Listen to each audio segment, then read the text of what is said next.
Welcome to No Pants Party!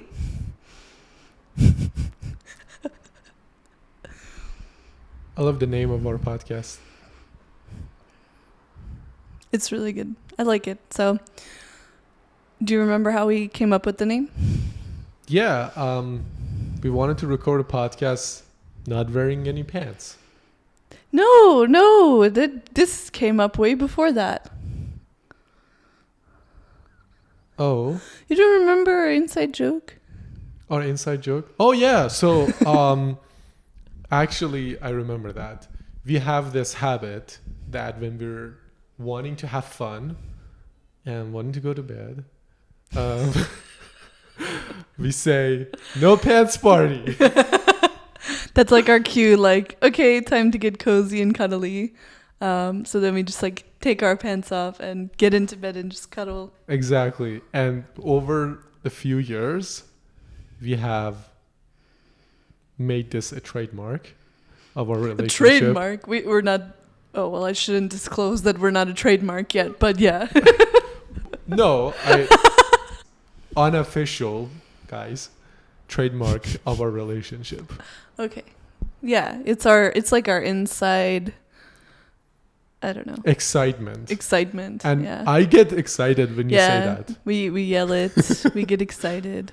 Yeah. Yeah. So we are indeed not wearing pants. And we're not going to wear pants for as much for as the I whole can. show. And we're going to have guests and they're not going to wear pants either. Hopefully. One day. Let's go. So that's like where No dope Pants podcast. Party came from. Yeah. Yep. And there's also a metaphorical meaning behind it. But Really? Yes, but I leave that. No, please explain. We are, at least you and I, misfits of society in a way that we don't want to follow rules. So, no pants, no service. If that's a rule outside, we're not following that rule. So it's actually no shoes, no shirt, no service. Oh, okay. But no pants is like going even further. It's like, yeah, it's like, it's almost also like, like people when they go onto a stage and they get like stage fright and everyone who's coaching them through talking or public speaking, they're like, imagine the audience in their underwear, right? Well, that's bullshit. We're actually doing the opposite, and we're in our underwear and performing. And we don't need to imagine anymore. Yeah. We are in our underwear. So there's that. And yeah. Pretty cool. That's pretty cool. So where do you want to take No Pants Party? On tour. No, I'm just kidding. I want to be able to interview people that are also not following the rules of society. That sounds great. I think they're interesting. Shout out to Cherry Glazer. I'm your number one fan, and I want you on my podcast. Cool. I know, that was dorky. Do you have any people that you want to interview? No, I'm pretty actually happy that I get to talk to you. Oh. Because we have so many like... That's a good answer. I wish I would have said that. It's okay. But I love our one-on-one conversations to the point that I think there's a huge value in recording them. And yeah, I think for the longest time, we would just have like these in-depth conversations. I love them. And we would use voice memos to record them and listen back to them. And this is kind of like a diary of our relationship. We're almost. taking it to another level. We can watch this. We can show our kids like 20 years from now. This is how dorky your parents were, you know. Fuck yeah. But yeah, I do also like sharing our conversations to the online sphere, whoever is watching, because I think it's cool if we could meet other people that think like us as well. I think a lot of people have that depth in their relationships, but we don't really see the inside of people's relationships very, very much. So that would be kind of cool to like meet other couples that have that kind of like depth as well. Yeah. I think not just couples, but individuals who don't have the time to record themselves, maybe they would listen and they would get inspired, hopefully. I just see it as I got inspired by a lot of people talking about how their raw, authentic self shows up in day-to-day conversations that they have with close peoples of their life. And I think I like to be my raw, authentic self as well. And hopefully that will show part of who I am. And I also like to talk a lot. Surprisingly. That's good for a podcaster. Yeah. Yeah. Yeah, I like what you said about inspiring other people to share their thoughts, even if they're not like the podcast world right now. I feel like it's very fame oriented, and like people are being like personalities, or they're trying to get famous, or they're interviewing famous people. And I don't necessarily want to hear from like famous people. Like I want to hear from people like me, like everyday people just walking around, living their lives. Like I want to know what they think about the world and what they want from the world, and kind of have that human connection cycle back. And I think podcasting is definitely the medium for that, you know, because I used to I had like drama with like going to school as a student, you know, in college or in high school, where you have like the circle of friends and you hear like what everyone's up to and who's dating who and what's going on and like what people think. And then you get drunk and you talk about like your deep feelings. And I feel like part of that's kind of like we've moved on with our lives, but that's a huge aspect that I would like to maintain in my life. And it's almost impossible, like in a relationship, you know? Yeah, absolutely. I think I feel the same way, that I feel like the amount of normal people in society are decreasing for some reason. That's a good point. And I kind of want to like connect with real people in life. For example, like I just came back from a networking event for founders in San Francisco, and those people who were the speakers were the founders of successful tech in the early 10s. And like one of the people was from Prisco, which was acquired by Twitter later on. And a lot of people gathered around those founders after like, you know, the meeting was like over. I wanted to talk to them, but I kind of like felt I want to talk to like people and try to connect with someone in real, like, you know, conversation level, rather than just going to that founder and saying like nice things of like, oh yeah, like, you know, the work that you've done is inspiring and I love that. Instead, I was like, no, I kind of like want to meet someone. And I met someone who wants to start a company just like I'm doing. And it was just super exciting for me to see like how that person thinks, and how someone who wants to just start their own company and they are sharing the same frustration that I have shared with working for like, you know, other companies. And it was like really fulfilling to have this back and forth conversation with a real person, rather always looking up to someone and idolizing people in society, which is, we're doing that a lot. That's a great realization. I love that you had that moment where you met someone that you can relate to on a deep level, that lives in the city, that you're actually just like, yeah, let's go like work on our projects together, you know? Yeah. We ain't shit, but like we're doing something, you know?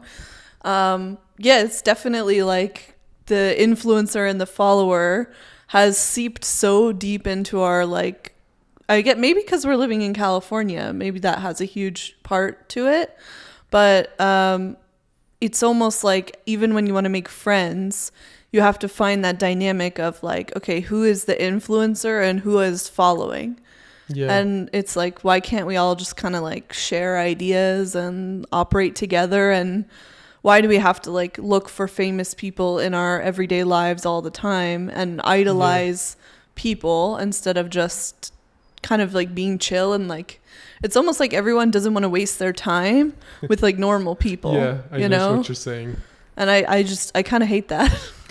Yeah, it's like people with that mentality are looking for someone specifically providing something special to them. But I don't know if we as human beings are that like I don't know if like people have that many different resources. I might be wrong, but I believe that a lot of people have something to offer to you that it's not monetized, or it's not the count of followers that you can get out of the interaction that you will have with them. Like majority of my Twitter friends have in the thousands of followers, and I just interact with them like normal, like friends, like having a conversation with them. But it almost feels like a lot of times they want to be praised, otherwise they don't want to interact with you. And that just creates like a toxic cycle of like people posting things to be praised, or posting things to grab people's attention, whether it's video, whether it's a text like Twitter, or whether it's like photo with like Instagram, which is creating like a shallowness in communication. There's a episode of Black Mirror that this was like way like, this was in the 10s, you know, it was a long time ago, that people's worth were measured by like how many followers you had, or like, I think it was like the interactions that you had with people. If you had a bad interaction, you would lose points, which you would lose income. And then if you had a positive, you would gain points. And the more points you gained, the more money you had, the more friends you had, the more people would like show up to your wedding and all this other weird gamified kind of stuff. Yeah. And I just like, I really think that's what we're doing right now, is we're like, okay, I want to be friends with you. You seem cool. And we're in the same like area. Let me check your Instagram to see how many, are you in the thousands? Can we be friends? Or are you in like, you know, the hundreds? And I don't know, you know, like it's like people judge based on that, like that number. Like you were saying that you were going to an event and they asked for your Twitter following. Yeah. And so it's like, to get into the event, you have to have a Twitter following. Yeah, exactly. And it's, for me, it doesn't make any sense, because I lived in San Francisco when it was at the boom of tech, and I didn't have any social media, and it never prevented me from entering a circle, because I knew those people and I could go to those events without having any sort of following. But for some reason now, I don't know what happened from 2018, like that I was going to those events until now, that people are looking into having high amount of followers. And it's somehow like, for them, it's the game of the reach, if it makes sense. Like they want to make friends with the people with the biggest reach rather the most real, authentic people. And I think that's the cause of the isolation, or like so-called self-isolation that we're experiencing in society right now. Yeah, it just feels like a game, in my opinion. Just all of it feels like it's like we're playing this game, and whoever gets more points wins. But I like it's so simple, you know. I understand, but I like playing games. Yeah. Like I actually miss playing games with people that they want to play games. This doesn't, for some reason, look like a game to me. Well, so in the 2000s, right? There was a game. Like every era has its own game, okay, for how you get status and money and socialization and following and stuff, right? It wasn't always online, it was in person, but that still existed. But the rules change, right? So what do you think 2000s rules were? We were child, so I don't really have any clear understanding of the game in 2000s, but I can say it was sex. Sex was a good part of the game, like actual physical sex, not like selling sex online. Yeah. When I talk about selling sex online, I don't necessarily mean like OnlyFans. It's like more of like you try to get into flirtation with someone who is like their online version, and then you win that game of grabbing their attention, and that gets intimate, and then like there's an exchange of like, you know, yeah, like so sex. it's like all of those movies where like the guy is trying to get as many girls as possible on their like sex roster, and the girl is going through all of these guys trying to find her husband. Yeah. And they always like, if you can pin a guy down Yeah. and get him to marry you, then you won the game. Like that was kind of like 2000s girl mentality. And with guys, it's like the longer you stay unattached, the more other guys respect you. Yes. So I don't know if that's like what was going on, but that kind of feels like when you watch movies about 2000s, that's what they were doing. Yeah. Which No, is for not sure. like that anymore at all, I would say. It's not. No. I think sex is very taboo right now. Sex doesn't sell in person anymore, but it has a huge market online. It And- sells online. Everything's online right now. So people don't really interact as much. And yes, that's exactly the point. People prefer to have. And it's like guys are following porn stars or OnlyFans girls. Like girls are creating all of these like followings through sex and like showing videos or showing things of their body. So it's all kind of in the same system. Yeah. So what do you think as a girl about like, how is that changing women's position in society? That's a hard one. a Wow. hard That was question. like, okay, how many avenues can I go down to like answer that question? Oh my God. Well, so, okay. The optimist in me, we were talking about optimism like earlier today. The optimist in me says that like women are getting more and more rights every day. Okay. Like the longer that we live on this planet, we're moving in a direction where women have more rights. Right. So this is one of the representations of women having more rights. It's okay. It's not. How do I explain? Okay, let me start this. In the beginning, when OnlyFans started, if you compare it to like sex work or like prostitution, escort services, porn online, all of these were normally managed by like men. Okay, groups of men. Yes. Okay, so men were like your pimp or your like producer or whatever it is that is creating the situation. The guy porn star like creates all of these women around them to have sex with, to create videos to make money. Okay, so that was like the direction that we were in with women's like sex work, and it liberated because women can just take their phone, take like a nude video of themselves. They don't even have to have sex with another man, and they can just put it online and market themselves and then get like tons of money and tons of followers. Okay. Yeah.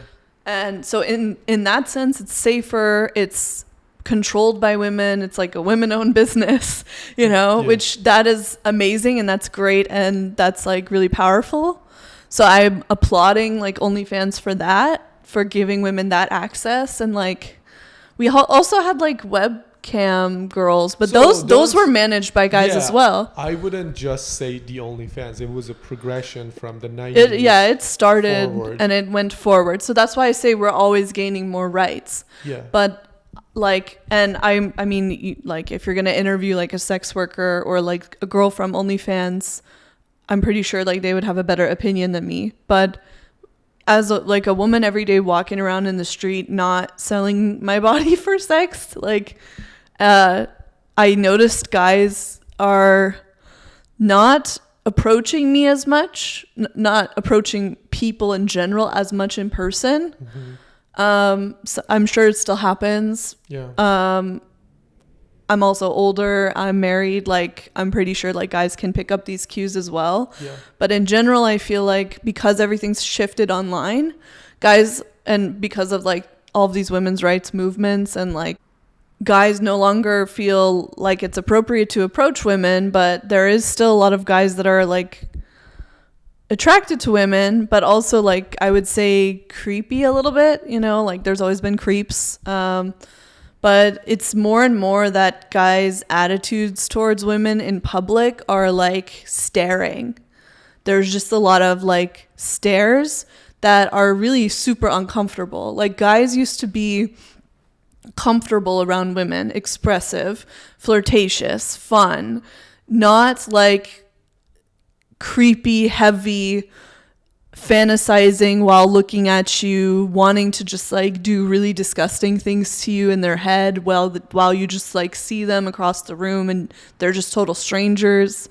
Like it's creating this mood that guys are having less sex. There's a lot of like data that's showing that like women are not fucking men anymore. Yeah. You know, like I can understand why, but it's creating this really huge problem in society that men are just like staring and they're just uncomfortable and they don't know how to talk to women. They're losing the reality of what a woman is because they're actually thinking like, oh, women are just these people that I just like sexualize online and jerk off to, not women that have brains and mentality. And like they're not separating because so many women are like doing, you know, OnlyFans and stuff. And I feel like there's no more separation of like, this is a sex worker and this is a woman. It's like all women are sex workers. Yeah. That's how I feel in society. Like every time that I talk to a guy, most of the time I kind of get that vibe from them. And I think they're just like over watching porn, you know? Yeah. I mean, I can say as a guy, there is an excessive like access to porn for us, and it circulates among guys group chats, and it not in a form of like they send you like links to like pornography. It shows as memes. It shows up as like topics, like kinks, you know, like trends, like if the group of guys that you're in touch with are into data analysis and all of those things, they go through like Pornhub's recent release of the categories and like which country has what fetish and which state has what, like the nerdy version of it, which is like creates this curiosity of like what's happening in Montana that people like. Oh my gosh. Like hentai porn, for example, you know. So it's like it shows up in our day to day. And like I think another part of it is Google ads. If you're using a third party website like, for example, Pirate Bay or like, you know, Solar Movie, or even like a third, you know, party website to download music or anything that is not a legitimate company. It's like a website that is some sort of an information that you can get, or like a data that you can get, or like a media that you can consume, that will give you, if they see you're a man, that the chances of you getting ads that are sexualized, the chances of getting ads that are like related to porn and sex is much more than a woman also. Okay, this is a good story. I was at a concert with two girlfriends, and this guy wanted to buy this girl a drink she was like a mutual friend. And he bought her a drink. They were talking. He asked for her Instagram. She was typing the Instagram in his like search bar. The search. And it wasn't the search actually. It was the grid. Oh, the feed you're talking about. No, like like not the feed, but like the grid that. Yeah, that's the Instagram feed you're talking. Okay, but it's like the search, Instagram search feed. Search feed, yes. Okay, so she was typing her name in, and she got to the Instagram search feed, and all of the boxes were porn. Mm-hmm. And as a girl on Instagram, like I don't have any porn. You know, it's crazy. Like I have videos of like castles in Edinburgh and like cats and like cows in Switzerland, and that's it. Pastries. Yeah. So I was like, she was like really immediately uncomfortable. And it was also like, dude, your Instagram is not like safe for work. Why are you doing this? Yeah. No, that's totally. So you're so right. understandable. Like, but also guys are targeted for that. So it's not really fair in that sense. It doesn't fall on their lap. Yeah. Like, they search for it too. Oh, okay. So in your feed, no. I can only talk so much. I know.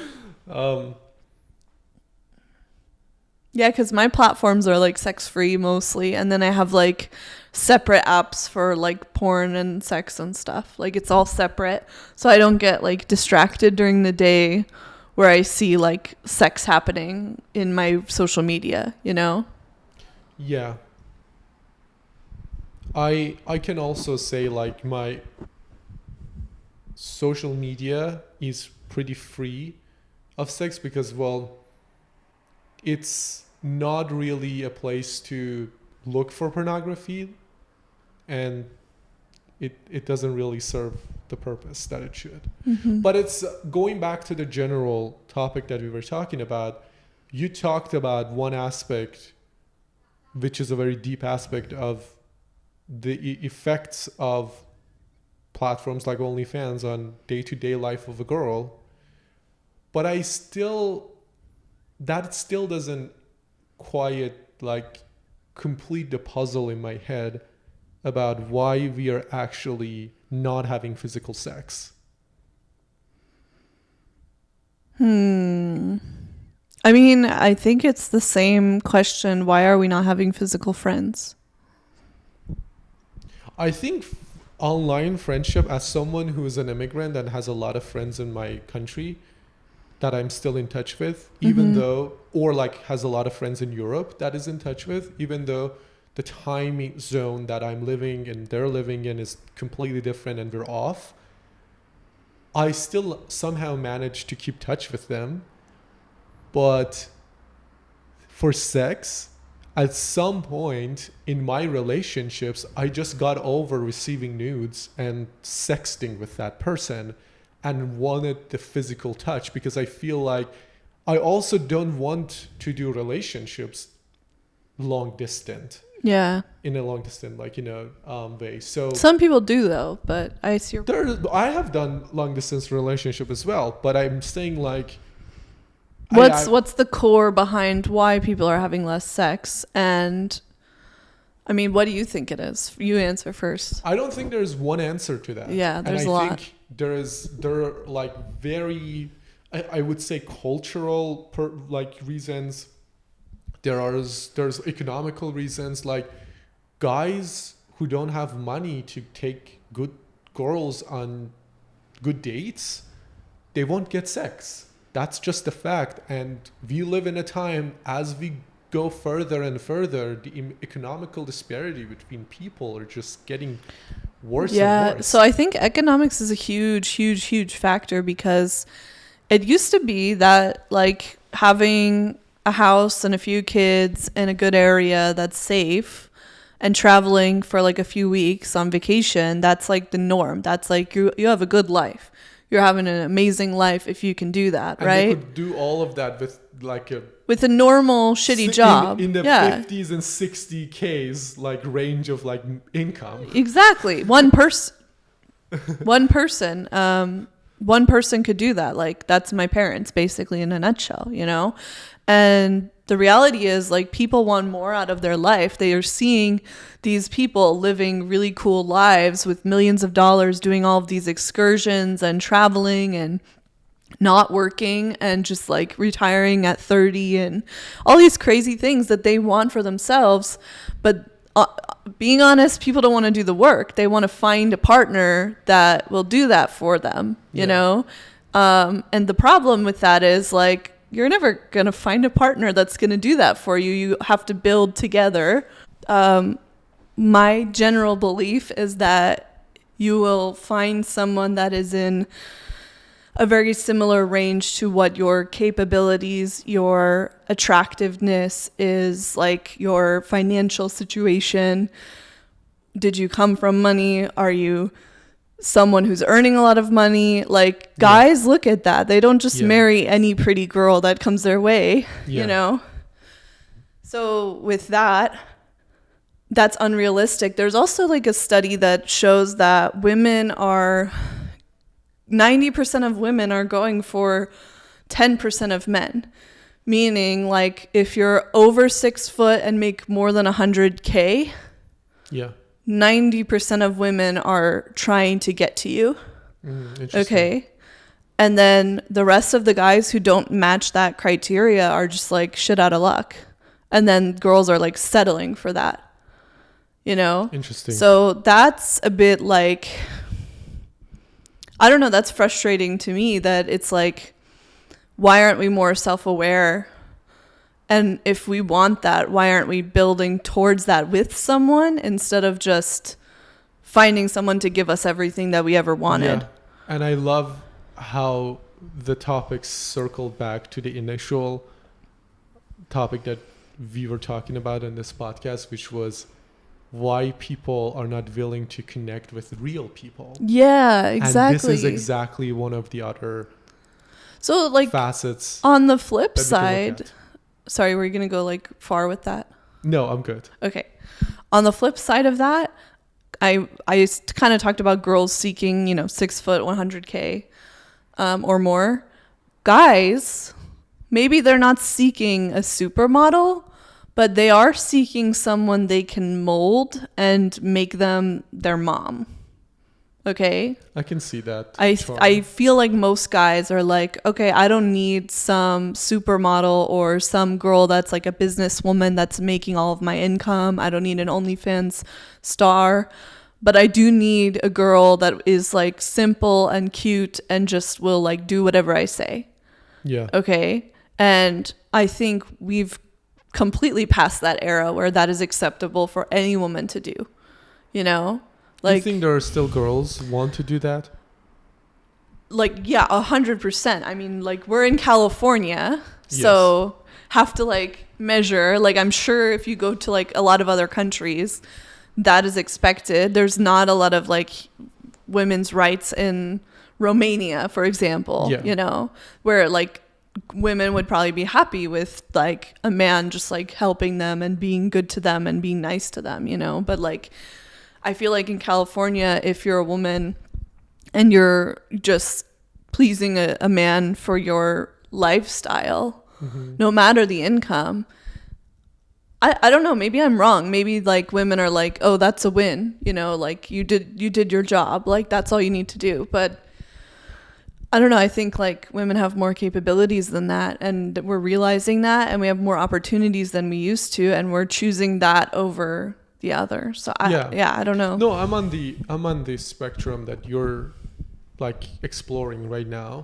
which is we should allow every human being to live their life to the fullest. Yeah. And if someone's there to serve you, whether it's your mom or it's your wife, then you're wasting a human potential. Like there's a lot of conversation around tech and AI that what are people going to do? What are truck drivers are going to do? What are manual like factory floor workers are going to do if AI takes their jobs? And a lot of philosophers in tech and the people who deeply think about the effects of tech in people's lives are saying human beings shouldn't do those jobs in the first place anyway. And we should allow people to flourish as human beings. We should allow them to have enough freedom to roam around and choose what suits well with their personality and who they are, and chose that path for their life. So I think as we get more into the world that is built by technology rather than manual work of human beings, we would allow human beings to be more of themselves, because then you wouldn't need someone to cook for you, clean for you as like your, housewife, or shit, they're even doing those things to their girlfriends right now, not just housewives, Oh my gosh. We had like women who used to do like the cables to switch the telephones. Okay. That that phase went away when we have cell phones and when we had like landlines and all of this. So it's like automation is exactly just that. We're just switching the means, and jobs come that are less intensive and less like manual and more using human creativity over time. Yeah, no one's licking envelopes to get poison from them to die anymore. Yeah, the radium in the 20s. Yeah, exactly. So we're headed towards like a good direction. The question I have with AI, and we talked about this a while ago, is what are women going to do if men are running AI? That is, it's like we're headed from how I see it in like the workforce with like women's economics is in the corporate world, men were on top. Okay. Then they were like, okay, we'll let women in, and then they let minorities in. And then when the ship started sinking, like the corporate ship started sinking, women were given the lead to save the companies from sinking. And now they're going under, and people are less trusting of women running things. And at the same time, men, they ejected from that a long time ago, and they're like building tech companies. They're building AI products. They're building apps. They're out there in like the tech world doing different things that I don't think most women are like aware of yet. They're not in that new phase. So it's like, oh, we're empowering women by giving them these like corporate jobs. But guess what? Corporate is like going under, and men are just making more money in another field. And so now I kind of see like a lot of women like suffering at a corporate job, and they're waiting for their boyfriend or their like person they're dating to just propose already, so they don't have to work anymore. Mm-hmm. That's sad. I understand that. And I think men had generational knowledge that they passed to the next generation, and that's what their advantage is right now. And that's what it's creating this gap between men and women in society, that men are supposedly always one step ahead of women. And it really, the gap shows when you're looking at the like top companies that are really building, and always at the top level, in the highest level of state-of-the-art technology. Like, there are men, and not only just men, they're white men building. And they're not even just white men. They're white men whose parents had millions. I would say the general category is white men from middle class above. Yeah. Mm-hmm. And this is the reality of the world that we're living in. A lot of people don't want to admit that. Like, I'm an immigrant. I am not a white man. I don't have those privileges, yet I want to make it to their level because I do believe in myself. So I don't think anyone should look at it as like, oh, like, that's the problem. We got to face it as like, remove the white man from the equation, because doing that, it's just creating another set of problems for us. The climb is just harder for other people. It's not impossible. It's not impossible, which I totally agree with that. I totally agree.